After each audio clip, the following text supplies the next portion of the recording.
সময় সংলাপে স্বাগত জানাচ্ছি আমি তুষার আব্দুল্লাহ। সময় সংলাপে আমার সঙ্গে যোগ দিয়েছেন ডক্টর তায়েক শামসুর রহমান। স্যার, আপনাকে স্বাগত সময় সংলাপে।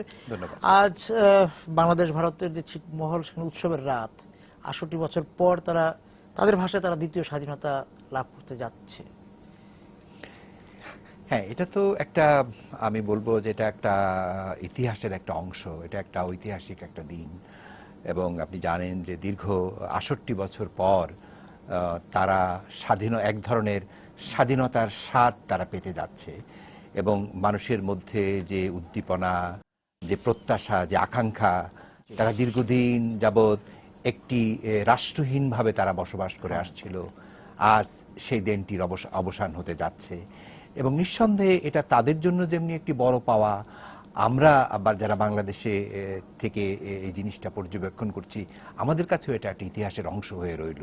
এবং নিশ্চয়ই ভবিষ্যতে যারা বাংলাদেশ ভারত সম্পর্ক নিয়ে আলোচনা করবেন, যারা বাংলাদেশ ভারত সম্পর্ক নিয়ে গবেষণা করবেন, তাদের কাছে এই বিষয়টি একটা অন্যতম একটা মাইল ফলক হয়ে থাকবে তাদের কাছে। মানচিত্র বদলে যাচ্ছে, নতুন করে মানচিত্র আমাদেরকে এখন নতুন করে মানচিত্র আঁকতে হবে। এবং যে যে ছিটমহলগুলো আমাদের ছিল না, সেই ছিটমহলগুলো আমরা এখন পাচ্ছি। এবং একটা সীমানাটা এখন পুরোপুরি ১১১ আর ৫১টা। তো আমাদের ১৫১টা ছিল আমাদের ভেতরে, এইটা এখন আমরা পাবো। এবং ৫১টা ছিল ভারতের ভেতরে আমাদের ছিটমহল, সেগুলো এখন ভারতের যাবে। এবং ১৫১টাই ছিটমহলে যারা বসবাস করতেন তারা বাংলাদেশের নাগরিক হিসাবে তারা থাকবেন, থেকে যাচ্ছেন। এবং ৫১টি যারা আছে তারা ভারতের নাগরিকত্ব হবে। তবে এখানে কিছু আমাদের অঞ্চলে এই ১৫১টি ছিটমহলের মধ্যেও কিছু মানুষ ভারতে তারা যেতে চেয়েছেন। এবং তাদের জন্য সেই সময়ও নির্ধারণ করে দেওয়া হয়েছে ৯০০ মতো।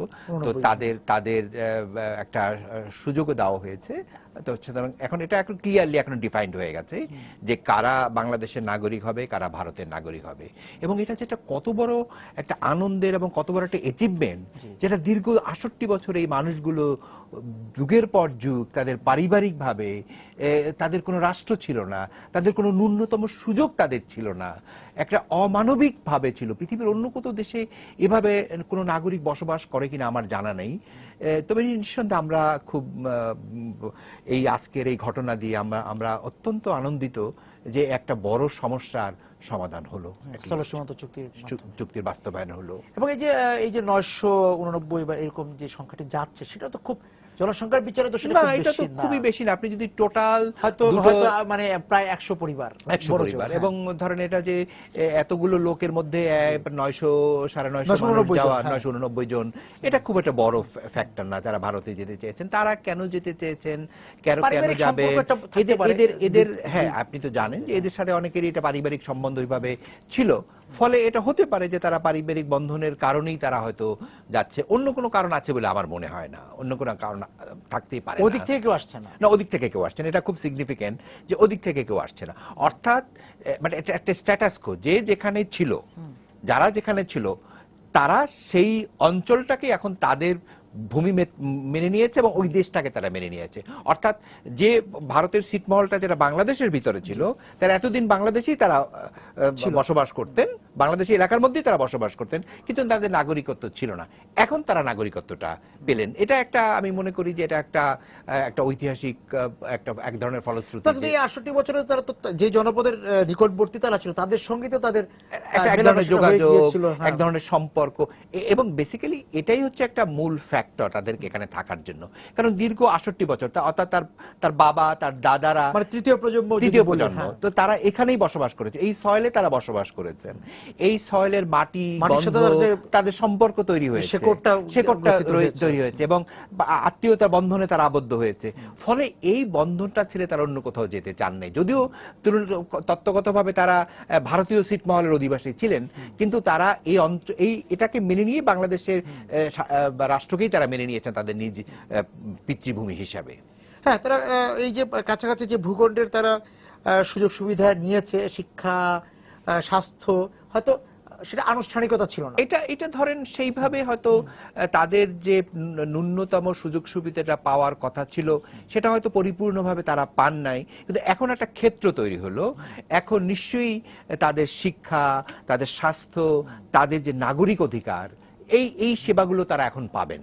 এবং আমার তো মনে হয় যে বাংলাদেশ সরকারও খুব সিরিয়াসলি বিষয়টা দেখবেন এবং খুব দ্রুত এখানে যাতে করে এই কাজগুলো খুব দ্রুত হয়। স্কুল করা খুব হ্যাঁ, আমরা জরুরি। যদি একদম খুব বেশি আগে না, গত এক দশক আগেও যদি দহগ্রাম আঙ্গরপোতার কথাও যদি চিন্তা করি, সেখানে একটা নির্দিষ্ট সময়ের মধ্যে ঢুকতে হতো, আধ ঘন্টা থেকে বাড়তে বাড়তে সেটা সারা দিনের তো একসময় সেই জায়গার যে সমস্যাটা ছিল, ওই জনপদের মানুষের যে ওই আধ ঘন্টার মধ্যে আবার ফেরত যাওয়া, সেই সমস্যাটা এখন গেট বন্ধ হয়ে যেত। এখন তো সেই সমস্যাটা তাদের থাকলো না। তারা তো একই দেশের তারা নাগরিক, তারা একদম এখন যে কোনো ভাবে যখন ইচ্ছে তখনই তারা যেতে পারবে, কাজের সন্ধানে, তাদের স্বাস্থ্যগত কারণে, তাদের শিক্ষার কারণে তারা যেতে পারবে। আগের যেটা তাদের বন্দী জীবন ছিল, অ্যাবসলিউটলি তারা একটা বন্দী জীবন যাপন করতেন। তাদের কোনো নির্বাসন এবং তাদের কোনো ধরনের ন্যূনতম নাগরিক সুবিধাও ছিল না, এবং কোথাও বিদ্যুৎও তাদের ছিল না, বিদ্যুৎ ছিল না। এবং বাচ্চারা, আমি দেখেছি বাচ্চারা ক্লাস 5-6 পর্যন্ত পড়তে, এর পড়ার কোনো সুযোগই ছিল না।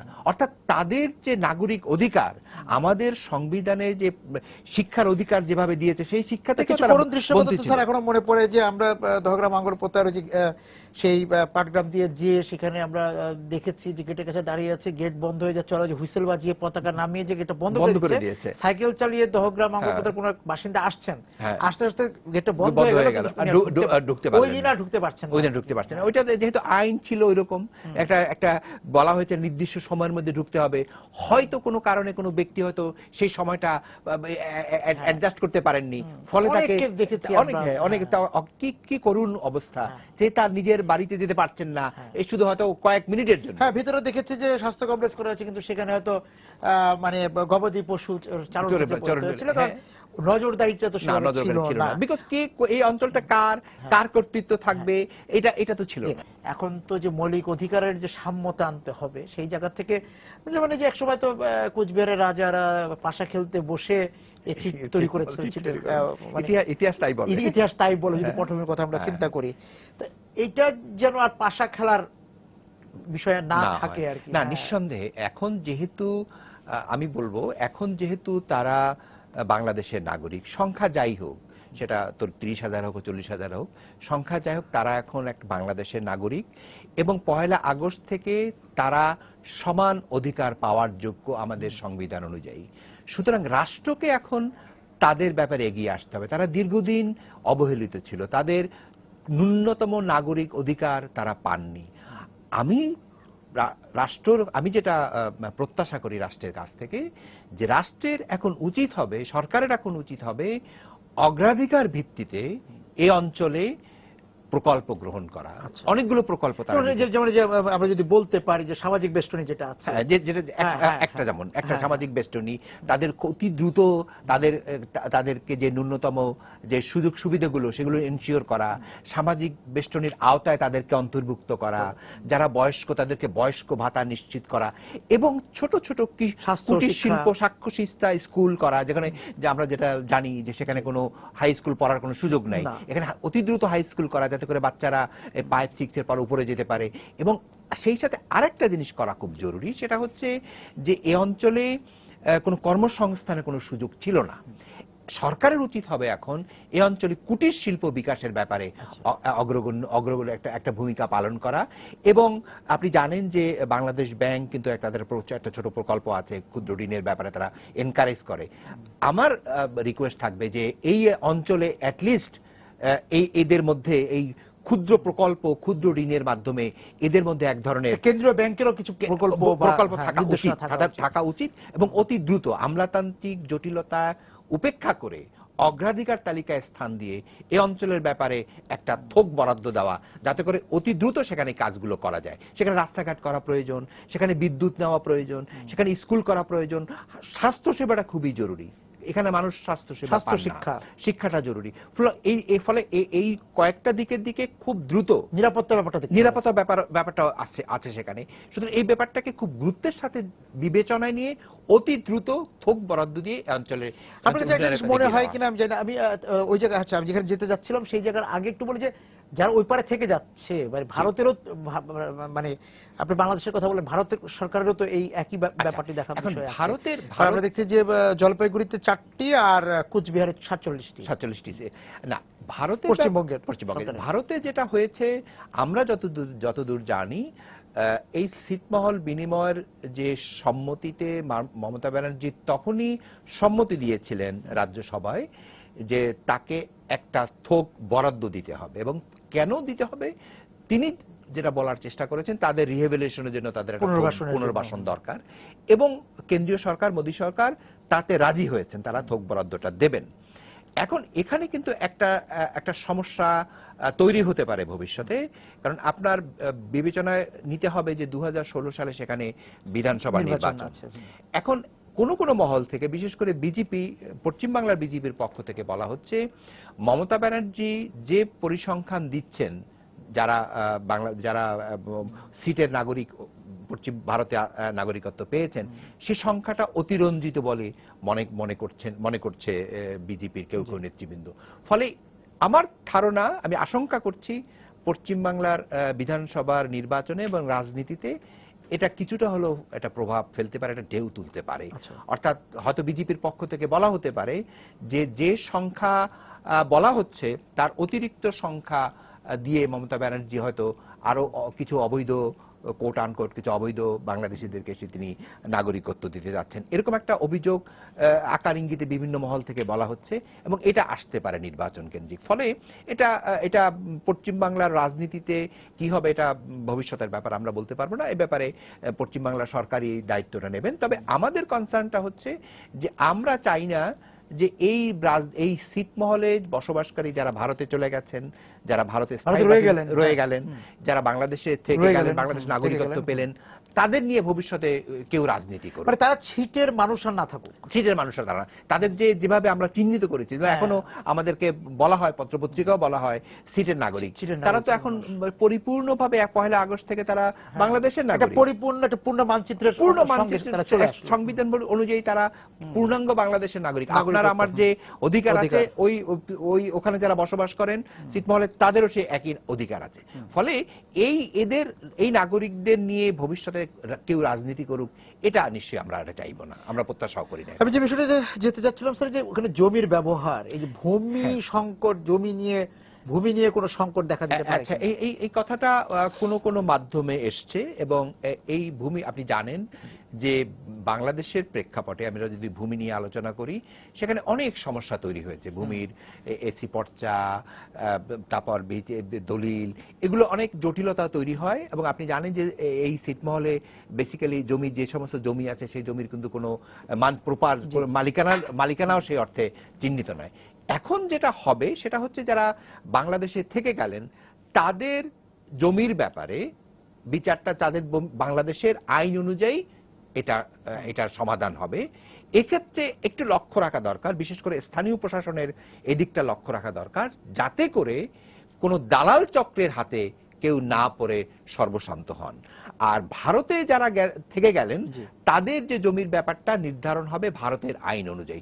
ফলে ভারতের ব্যাপারটা ভারতের আইন অনুযায়ী নির্ধারিত হবে, আমাদের আইন অনুযায়ী। আপনি কি মনে করেন এখানে ভূমি জরিপের দরকার আছে? এটা আমার ধারণা, কারণ আপনি জানেন যে জমি থাকলেই সেখানে জটিলতা আছে। সুতরাং এখানে কোনোদিন জরিপ হয়নি, ফলে এখানে একটা জরিপ করাটা অত্যন্ত জরুরি। এবং নিশ্চয়ই 1 আগস্টের পর থেকে যখন এটা পরিপূর্ণভাবে বাংলাদেশের অংশ, তখন নিশ্চয়ই সরকারের ভূমি মন্ত্রণালয় তারা এই উদ্যোগটি নেবে। মালিকানাটা নির্ধারণ হবে কিভাবে?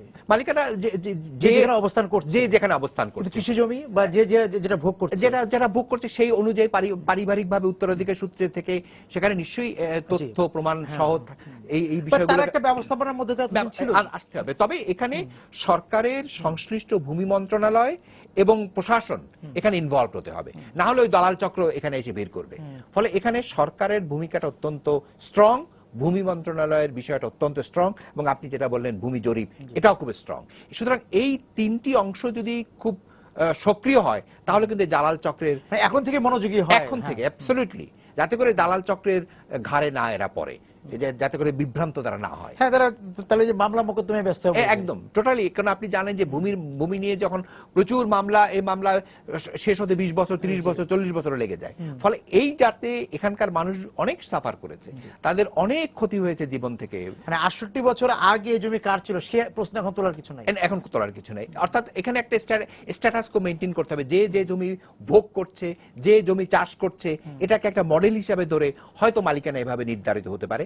তবে পুরো বিষয়টা আমি ছেড়ে দিচ্ছি ভূমি মন্ত্রণালয়, স্থানীয় প্রশাসন এবং সহকারী ভূমি কমিশন। আর বহিরাগতদের প্রবেশও একটা নির্দিষ্ট সময় থাকতে হবে। এখানে কিন্তু এখন আপনি দেখবেন যে এই যখনই 1 আগস্ট থেকে যখনই একদম বাংলাদেশের অংশ হয়ে গেল, তখন কিন্তু প্রচুর মানুষ ওখানে যাবে জমি ক্রয় করার জন্য, ওখানে বসতি করার জন্য। আমি ফিরবো স্যার আপনার সঙ্গে এই আলোচনাতে, ভূমি আলোচনাতে সঙ্গে ওটাও যোগ করবো যে অপদখলীয় জমিও হস্তান্তর করার কথা রয়েছে এই চুক্তির আওতায়। মিনি স্যার বলছিলেন আপনি যে ওখানে ওই যে বহিরাগত অনেকে ওই যে প্রবেশের চেষ্টা করবে, জমি দখল নেওয়ার চেষ্টা করবে, যোদ্ধার শ্রেণী আছে, রাজনৈতিক ভাবে বিভিন্ন সুবিধাভোগীরা আছে।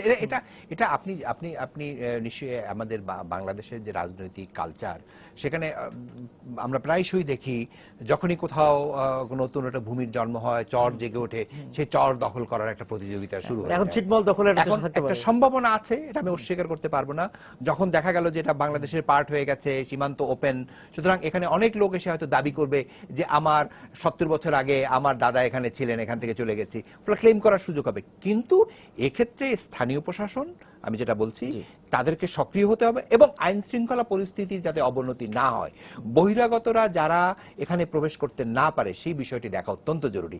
হয়তো এমনও দেখা গেছে সেখানে মানে অতি দ্রুত থানা প্রতিষ্ঠা করতে হবে, আইন শৃঙ্খলা বাহিনীকে সেখানে মোতায়েন করতে হবে। কারণ আপনি জানেন যে ভূমি যেখানে, সেখানে এই সমস্ত নানা ফন্দি ফিকির লোকজন থাকবে, তারা জন্ম হয়, তারা এগুলো টাউট বাটপার লোকজন এখানে যে হাজির হয়।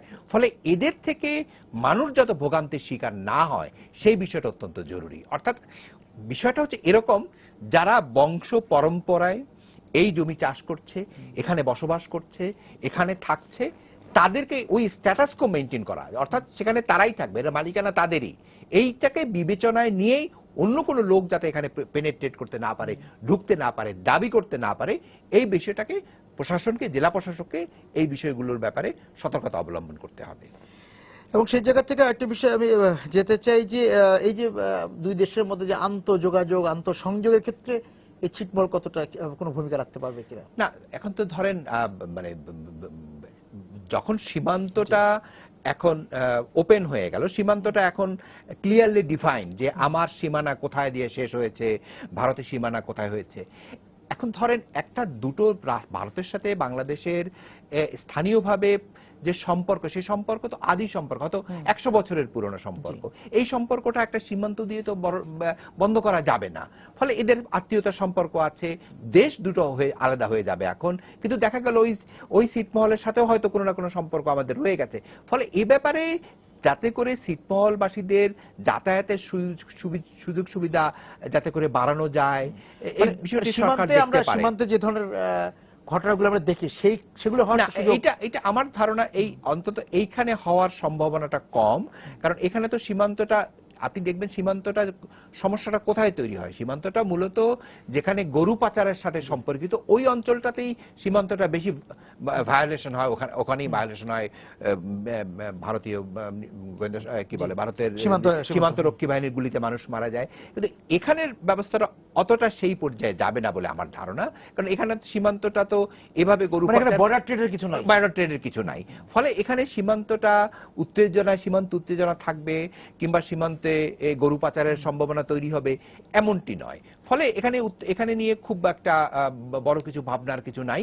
তবে আইনগতভাবেই এখানে আপনার সীমান্ত রক্ষী বাহিনী মোতায়েন করতে হবে, যেটা আইনের একটা অংশ। এবং যেহেতু বাংলাদেশের সীমান্ত এখন স্থায়ী সীমান্ত হয়েছে, সুতরাং সেখানে সীমান্ত রক্ষী বাহিনী মোতায়েন করতে হবে, সেখানে আইন শৃঙ্খলা বাহিনীকে সক্রিয় রাখতে হবে। ফলে এটা একটা পার্ট অফ দ্য স্টেট মেকানিজমের মধ্যে এগুলো চলে যাবে। এবং এই আজকে যে সীমান্ত ছিটমহলে যে বিনিময় হলো, এর মধ্য দিয়ে দুই দেশের অগ্রযাত্রা, এটা তো আমি মনে করি যে এটা একটা ওয়ান স্টেপ ফরওয়ার্ড। মানে যে জটিলতাটা দীর্ঘদিন আমরা কাটিয়ে উঠতে পারিনি, 1974 সালে বঙ্গবন্ধু চুক্তি স্বাক্ষর করেছিলেন, স্বতঃস্ফূর্ত হয়ে তার সদিচ্ছা বাংলাদেশ প্রকাশ করেছে যে আমরা ভারতের বন্ধুত্ব চাই, কিন্তু আমরা দীর্ঘদিন এটা পারিনি। যত কথাই বলা হোক ভারতের পক্ষ থেকে যে সংবিধান সংশোধনের জন্য ভারতের মেজরিটি ছিল না, সেই মেজরিটি কিন্তু নরেন্দ্র মোদীরও ছিল না, রাজ্যসভায় নরেন্দ্র মোদীরও মেজরিটি ছিল না, কিন্তু নরেন্দ্র মোদীর তার দূরদর্শিতা, তার স্ট্র্যাটেজি গ্রহণ করে, রাজনৈতিক সদিচ্ছা গ্রহণ করে তিনি এটাকে সমাধান করতে পেরেছেন। তিনি ভালো করে জানেন যে বাংলাদেশের মানুষের আস্থা আমার দরকার, দুই দেশের মধ্যে সম্পর্কটা এখন অনেক উচ্চতায় গেছে।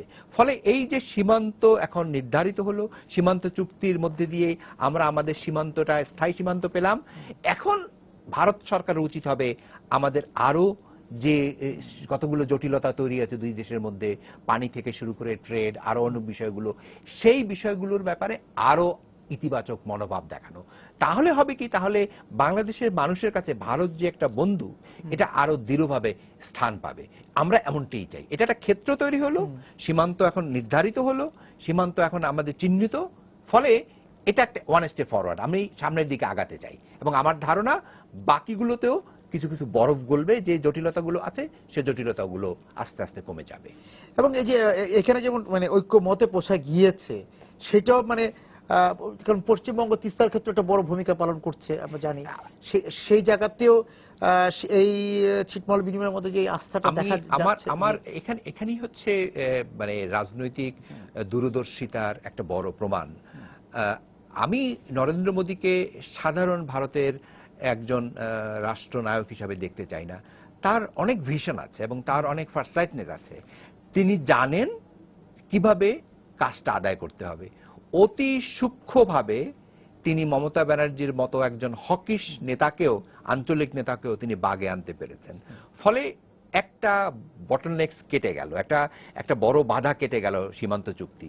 তিস্তাটা নিয়ে যে জটিলতা আছে এটা মমতা ব্যানার্জিও জানেন, এটা নরেন্দ্র মোদীও জানেন, বাংলাদেশ সরকারও জানে জটিলতাটা কোথায়। এবং আমার ধারণা যে আমরা যেটা বারে বারে বলি যে তিস্তা নিয়ে চুক্তি একটা হবে, সেটা 2016-তে হবে না 2017 হবে, এটা একটা প্রশ্ন। চুক্তি একটা হবে।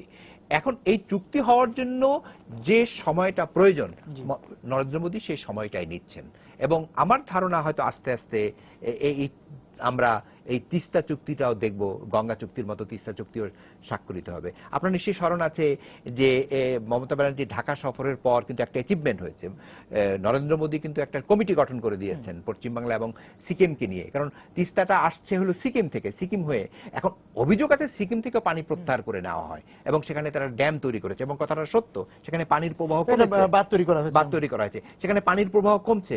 এখন পানিটা ভারতের প্রয়োজন, অস্বীকার করব না, কিন্তু আমরা আন্তর্জাতিক আইন অনুযায়ী আমাদের পানিটা প্রাপ্ত নিশ্চিত করতে হবে। সুতরাং এই দুটোর মধ্যে একটা সমন্বয় হবে। হ্যাঁ, আমরা যেটা বলছিলাম যে তিস্তা নিয়ে, আমি জানি যে তিস্তা নিয়ে ধীরে ধীরে নরেন্দ্র মোদী সরকার এগিয়ে যাচ্ছেন, একটা তিনি কমিটি গঠন করেছেন, এবং আমার ধারণা যাতে করে বাংলাদেশ যাতে করে ক্ষতিগ্রস্ত না হয়, ভারত যাতে করে, পশ্চিমবাংলা যাতে করে ক্ষতিগ্রস্ত না হয়, সেই লক্ষ্যেই একটা চুক্তি হবে। তবে সেটা 2016 সালের বিধানসভা নির্বাচনের পর, পশ্চিমবাংলার বিধানসভা নির্বাচনের পর। এবং এই যে তারপরে যে আপনি আন্তঃসংযোগ নদীর নিয়ে যদি একটু বলেন। এখন এটা একটা খুব গুরুত্বপূর্ণ বিষয়। আমরা যেটা লক্ষ্য করেছি যে ভারতের প্রধানমন্ত্রী বাংলাদেশ সফরের সময় তিনি তার যে 65 দফা চুক্তি, যে চুক্তির 21 নম্বর ধারায় এখানে বলা আছে যে ভারতের প্রধানমন্ত্রী আমাদেরকে নিশ্চয়তা দিচ্ছেন যে আন্তঃনদী সংযোগ প্রকল্পের ব্যাপারে এমন কিছু করা হবে না যাতে বাংলাদেশের ক্ষতি হয়। এখন অতি সম্প্রতিকালে আমরা একটা সংবাদপত্রে ভাষণ অনুযায়ী আমরা দেখলাম যে ভারত এই প্রকল্প নিয়ে একটু নাড়াচাড়া দিচ্ছে। আসলে আন্তঃনদী সংযোগ প্রকল্পর ইতিহাস অনেক পুরনো। এটা প্রায় 1980 সালের দিকে কথাটা প্রথম শোনা যায়, এবং অটল বিহারী বাজপেয়ী যখন প্রধানমন্ত্রী ছিলেন তখন তিনি কার্যকর করার উদ্যোগ নেন, এবং তার সমর্থনে ছিল সুপ্রিম কোর্টের একজন বিচারপতি কাবাডিয়ার নেতৃত্বাধীন 3 সদস্যের একটি জাস্টিস বিচারপতির একটি রায়। বিচারপতি একটা রায় বলা হয়েছিল যে আন্তঃনদী সংযোগ প্রকল্পটা খুব ভালো, কোট আনকোট, এবং এটা কার্যকর করানোর জন্য একটা কমিটি গঠন করাও, যারা করে মনিটর করতে পারে। তারপর থেকে 2002 সাল থেকে 2012 সাল 2015 সাল পর্যন্ত তেমন একটা কার্যক্রম হয়নি। এখন হঠাৎ করে এই কার্যক্রমের কথা ভারতের যে একটা কমিটি গঠন করা হয়েছে আন্তঃনদী সংযোগ প্রকল্পের ব্যাপারে সেই কমিটির ৫ম বৈঠকে এই সিদ্ধান্তটি হয়েছে। এখন এই সিদ্ধান্তটার সাথে আবার অনেক নেগেটিভ অ্যাসপেক্টস আছে এবং ভারতের পরিবেশবিদরাই বলছেন যে এই প্রকল্পটা ফিজিবল না, এই প্রকল্পটা অকল্পনীয়, এটা করা সম্ভব না।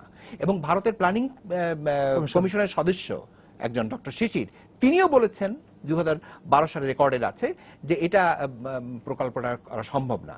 আমি অনেক ভারতের পরিবেশবিদদেরকে রেফার করতে পারি যারা বলছেন যে এই আন্তঃনদী সংযোগ প্রকল্প বরং ভারতের ক্ষতি হবে।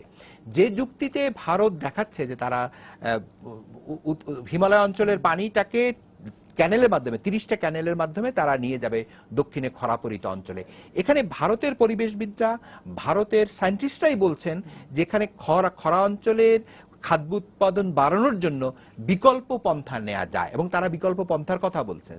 খাল কেটে পানি নেওয়া যাতে না নেওয়া হয়, এবং আপনি জানেন যে এই খালগুলো যদি কাটা হয় তাহলে ব্রহ্মপুত্রের পানি কমে যাবে, গঙ্গার পানি কমে যাবে এবং আমাদের সুপেয় অববাহিকার পানিটাই কমে যাবে এবং আমাদের সুপেয় পানি যেটা বলি মিঠা পানি যেটা আমরা বলি সেই মিঠা পানির ব্রহ্মপুত্র থেকে আমরা পাই 65%, টোটাল 85% উৎসটা একদম বন্ধ হয়ে যাবে। ফলে এটা বাংলাদেশে এটা পরিবেশগত ক্ষতি হবে। এখন নরেন্দ্র মোদী রাজনৈতিক কমিটমেন্টের কারণেই এইগুলো বলছেন। এবং আরো একটা জিনিস বলা দরকার যে ভারতের যে রাজ্যগুলো থেকে এটা পাস হবে, একমাত্র তামিলনাড়ু সরকার এটাকে সমর্থন করেছে, সিকিম সমর্থন করেনি, আসাম সমর্থন করেনি, কেরালা সমর্থন করেনি। ফলে খোদ ভারতের ভেতরে এটা নিয়ে বিতর্ক আছে। ফলে আমরা যেটা এখন এই মুহূর্তে যে সংবাদটি জাস্ট আলোচনা হয়েছে, কিন্তু আমার যেটা ধারণা এই সংবাদের কোনো ভিত্তি তেমন নেই। এবং যে আত্রার পানি নিয়েও তারা কথা বলতে চেয়েছিল, আত্রার পানি নিয়েও তারা কথা বলার চেষ্টা করে যে আত্রাইতে বাদ দিয়ে তারা পানি প্রত্যাহার করে নিচ্ছে। এগুলো আসলে এক ধরনের রেটরিক, এগুলো আসলে রাজনীতিবিদদের এক ধরনের রেটরিক। এটা নিয়ে খুব গুরুত্বের সাথে বিবেচনায় নেওয়া ঠিক হবে না। তবে এটা সত্য, আমাদেরকে অ্যালার্ট থাকতে হবে। এবং বাংলাদেশ একটা নোট ভার্বাল পাঠিয়েছে। আমি মনে করি যে নোট ভার্বাল যথেষ্ট নয় আন্তঃনদী সংযোগ প্রকল্পের ব্যাপারে। বাংলাদেশের উচিত এখন এর স্পষ্ট ব্যাখ্যা চাওয়া যে আসলে আন্তঃনদী সংযোগ প্রকল্পটা কি। আসলে যে বিষয়টা খুব গুরুত্বপূর্ণ সেটি হচ্ছে যে এই যে ল্যান্ড বাউন্ডারি আমরা 1 আগস্ট থেকে আমাদের নতুন সীমান্ত পেলাম, এই সীমান্তের মধ্যে দিয়ে ভারত বাংলাদেশ বন্ধুত্বের সম্পর্কটা দৃঢ় হলো। এখন এই সম্পর্কটাকে এগিয়ে নিয়ে যেতে হলে এই বিষয়গুলো যদি অবস্টাকেল তৈরি করে তাহলে কিন্তু সম্পর্কটা উচ্চতায় নিয়ে যাবে না, উত্তরণ ঘটবে না। আস্থার যে সম্পর্কটা তৈরি হয়েছে এটা কিন্তু ঘাটতি দেখা দেবে। ফলে এই জায়গা থেকে আমি একটু বলতে, যেহেতু এই স্থল বন্দর আমাদের যেগুলো, সেগুলো অনেকগুলো স্থল বন্দর তার দুই পক্ষের মধ্যে চালু হওয়ার কথা কিন্তু বন্ধ আছে না, সেগুলো বাংলা বান্ধা, এগুলো আমার ধারণা এগুলো চালু হবে। এটা যেহেতু কিছু আমলাতান্ত্রিক জটিলতা আছে, এগুলো আমার ধারণা এগুলো এই জটিলতাগুলো কেটে যাবে। এটার চেয়ে বড় বিষয় বাংলা বান্ধা, তারপর চিলাহাটি, এই ধরনের অনেকগুলো বেশ কিছু স্থল বন্দর রয়েছে যেগুলো এখনো আপনি চালু করা যায়নি। এগুলো আমার ধারণা হয়তো এগুলো জটিলতাগুলো কেটে যাবে। যে জটিলতাগুলো তৈরি হয়েছে, যে জটিলতার কারণে এই বন্দরগুলো বন্ধ আছে, এই জটিলতাগুলো কেটে যাবে। আসলে বাংলাদেশ ভারত সম্পর্ককে আরো উচ্চতায় নিয়ে যেতে হলে যে বিষয়গুলোর দিকে গুরুত্ব দেওয়া প্রয়োজন, সেই বিষয়গুলোর গুরুত্ব যদি ভারতের কেন্দ্রীয় সরকার দেয়, সেখানে আমার ধারণা এই সম্পর্কটা আরো উচ্চতায় নিয়ে যাবে। এবং সেই সম্পর্কটা আরো উচ্চতা যাবে। সেই উচ্চতার প্রথম বা আমরা অনেকগুলি ধাপই জানি, একটা ধাপ হচ্ছে ছিটমহল বিনিময়। এবং আমরা যখন কথা বলছি তার থেকে কিছুক্ষণের মধ্যেই দুই প্রান্তেরই বিভিন্ন বাড়িতে 68টি মোমবাতি এবং 68টি প্রদীপ জ্বলবে এবং উৎসবের মানে আজকে উৎসবের রাত মহলে, এবং এটা আপনার ইতিহাসের একটা অংশ হতে যাচ্ছে আজকের রাতটা। এবং সেই উৎসবের রাতের সে আনন্দ ভারত বাংলাদেশের পুরো জনপদে ছড়িয়ে পড়ুক, সেটি আমরা প্রত্যাশা করব এবং সেখান থেকে আস্থার প্রদীপ জ্বলুক। আপনাকে অনেক ধন্যবাদ স্যার আজকে আমাদের সঙ্গে যোগ দেওয়ার জন্য। দর্শক যারা ছিলেন আজকে সময় সংলাপে আমাদের সঙ্গে আলোচনায়, আপনাদেরকে ধন্যবাদ জানিয়ে শেষ করছি আজকে সময় সংলাপ। দেখা হবে আগামী দিন। সবাই সুন্দর থাকুন, নিরাপদে থাকুন।